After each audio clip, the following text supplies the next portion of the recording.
حضرت فخر جہاں دہلوی، اور یہ حضرت فخر جہاں دہلوی یہ معار شریف والوں کے پیر ہیں دلی میں۔ اور مزے کی بات یہ ہے، میں دلی میں جب حاضر ہوا تو میں ان کے مزار پہ گیا تو پتہ لکھا کیا وہاں، حضرت مولانا فخر جہاں دہلوی۔ میں کہ ساڑھے پاکستان تھے حضرت مولانا نو پیر من ہی کوئی نہیں، تو حضرت مولانا کا پیر سے کیا تعلق ہے؟ جو حضرت مولانا ہو وہ تو پیر نہیں، اس کے لیے تو ضروری ہے کہ وہ کبھی مولانا نہ ہو۔ اللہ خیر کرے سارے علم لدنی والے، اللہ ماشاءاللہ ہم ان چیزوں کے قائل ہیں۔ پر دیکھو نا، اگر میرے نبی دین پڑھاتے تھے اور صحابہ پڑھتے تھے تو دین پڑھنے پڑھانے کو تم طریقت سمجھتے ہی نہیں۔ یہی تو حسن ہے سارے کا سارا، یہی تو وقار ہے۔ اللہ کرے اس طرح کے آستانے ہوں جہاں درس نظامی والوں کی دستاریں ہو رہی ہیں یا حافظوں کی دستاریں ہو رہی ہیں۔ اللہ تعالیٰ ہمیں توفیق عطا فرمائے، آمین تو کہہ دیں۔ حضرت مولانا فخر جہاں دہلوی جامع مسجد دلی میں خطبہ دیتے تھے، بہت بڑے صوفی تھے، اور اللہ نے انہیں کرامت عطا فرمائی تھی کہ ان کے سامنے جو شخص آتا تھا نا، اسے بتانا نہیں پڑتا تھا کہ میرے دل میں کیا ہے۔ بندہ آ کے کھڑا ہوتا تو ہاتھ اٹھا دیتے، کہتے یا اللہ یہ بے اولاد ہے، دعا کرانے آیا ہے۔ اور اب میرا سنی بھی دلیل سے مانتا ہے نا، اب اسے بھی دلیل دینی پڑتی ہے۔ اب میں دلیل دوں گا تو آپ مان جائیں گے۔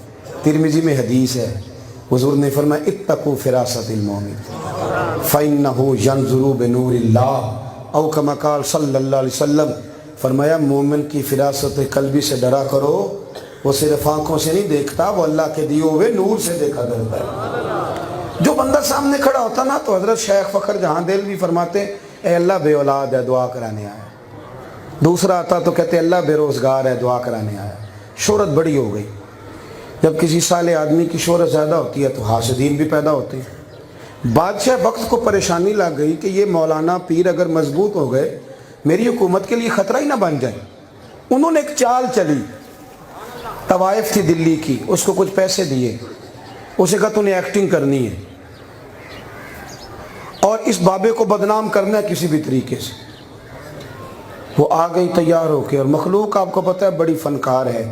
ایک شاعر نے کہا تھا مخلوق تو فنکار ہے اس درجہ کے پل بھر میں یہ سنگے در کعبہ سے بھی اصنام تراشے۔ تم کون ہو کیا چیز ہے داغ کبابی، لوگوں نے تو مریم پہ بھی الزام تراشے۔ لوگ تھوڑی باز آتے ہیں، وہ طوائف تھی، وہ تیار ہو کے آ گئی۔ حضرت جمعے کی نماز پڑھا کے نیچے اتر رہے تھے تو ہزاروں کا مجمع تھا، ادھر بھی لوگ ادھر بھی لوگ، باتیں سنتے جا رہے ہیں اور رستہ بنتا جا رہا ہے۔ سیڑھیاں اتر رہے تھے تو وہ بن سور کے سج کے سامنے آ کے کھڑی ہو، تیار ہے۔ سلام کے بعد گفتگو اس طرح اس نے شروع کی جیسے بڑی پرانی جاننے والی۔ طبیعت کیسی ہے؟ وہ کمر میں درد تھا، اس کا کیا حال ہے؟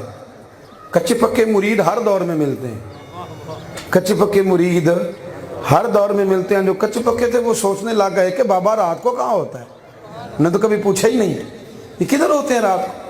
تو فوراً کہنے لگی حضور معاف کرنا، اس وقت آنا مجبوری تھی، وہ رات جب آئے تھے نا آپ میرے کوٹھے پہ تو کھوٹے سکے دے گئے، اندھیرا تھا، ابھی بازار گئی ہوں تو دکاندار نے لیے نہیں، تو حضور یہ کھوٹے سکے رکھ لیں، میں نے سودا لینا ہے۔ رب کریم اپنے بندوں کو بہت بڑا حوصلہ دیتا ہے۔ دل دریا سمندروں ڈونگے تے کون دلاں دیاں جانے، بہت بڑا ظرف ہوتا ہے ان لوگوں کا بڑا۔ اس نے جب اپنی پوری اداکاری کر لی تو حضرت فخر جہاں دہلوی نے جیب میں ہاتھ ڈالا، اصلی سکے نکالے اور اس کی طرف بڑھا کے نا تو 3 دفعہ فرمایا بیٹی، او میری بیٹی، او میری بیٹی، کھوٹے سکے دے جا پتر، اصلی والے لے جا، اور دوبارہ ضرورت پڑے نا تو پریشان نہ ہونا، آ جانا، فخر جہاں کا دروازہ تمہیں کھلا ہوا ملے گا۔ یہ لفظ کہہ کے نا تو تیزی کے ساتھ حضرت تیزی کے ساتھ سیڑھیاں اتر گئے۔ چند منٹ وہ سکتے میں رہی، چند منٹ سکتے میں رہی اور پھر دوڑ کے آئی۔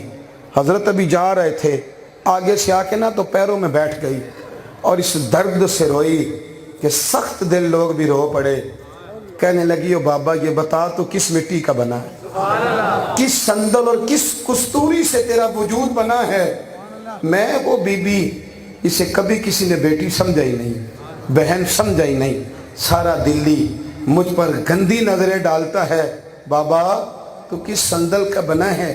میں تجھے بدنام کرنے آئی تھی اور تو نے مجھے لتھڑی ہوئی کو بیٹی بنا لیا ہے اور 3 دفعہ بیٹی کہہ دیا۔ یہ لفظ کہے، نقاب اٹھایا، اور اپنے چہرے پہ اوڑا، کہنے لگی اب میں دلی والوں کو بتاؤں گی فخر جہاں کی بیٹی کیسی ہوتی ہے، اب طوائف کا کوٹھا سمجھ کے نہ آنا، اپنے مکان کو مسجد بناؤں گی، قیامت تک وہاں سے محمد عربی کے نام کی اذانیں پڑی جائیں۔ وہ میرے بھائی اگر اتنا چھوٹا ظرف رکھو گے تو بہت ساری دنیا تو ویسے نکل جائے۔ تھوڑا حوصلہ، تھوڑا ضرب اور تھوڑا نا ذائقہ لینا سیکھیں۔ بس کریں، اب کتنی دیر تک ہم صرف سیکھتے رہیں گے، پڑھتے رہیں گے؟ زمانہ بیت گیا نا بتاتے ہوئے کہ ایک حرف پڑھے قرآن پاک کا تو 10 نیکیاں ملتی، تو پڑھنا کس دن ہے؟ بولے